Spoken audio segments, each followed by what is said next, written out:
ಎಲ್ಲರಿಗೂ ಶುಭೋದಯ. ಸಾಮಾನ್ಯವಾಗಿ ಮಳೆಗಾಲದೊಳಗೆ ಕಾರ್ನಲ್ಲಿ ಏನಿರುತ್ತೆ, ವೈಪರ್ ಇದ್ದೇ ಇರುತ್ತೆ.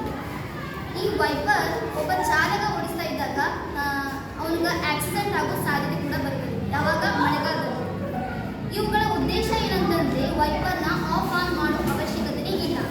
ಹೇಗಪ್ಪ ಅಂತಂದರೆ ಈ ಚಟುವಟಿಕೆ ಮೂಲಕ ತಿಳಿದುಕೊಳ್ಳೋಣ.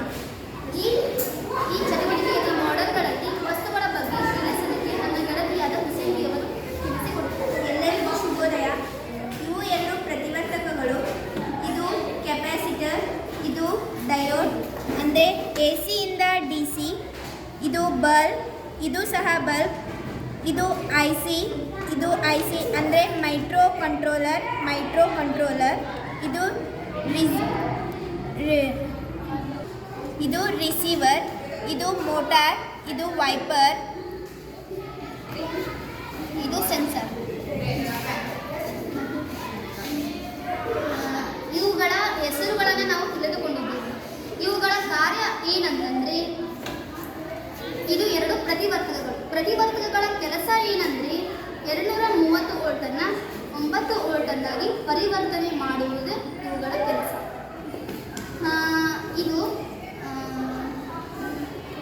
ಕೆಪಾಸಿಟರ್ ಕೆಲಸ ಏನಂತಂದರೆ AC-ನ DC ಆಗಿ ಪರಿವರ್ತನೆ ಮಾಡುವುದು. ಇದನ್ನ DC-ಯನ್ನಾಗಿ ಪರಿವರ್ತನೆ ಮಾಡುವುದು ಕೆಪಾಸಿಟರ್. ಇದು 230 ವೋಲ್ಟನ್ನು ತಗೊಂಡು 9 ವೋಲ್ಟನ್ನು ಪರಿವರ್ತನೆ ಮಾಡುವುದು ಕೆಪಾಸಿಟರ್.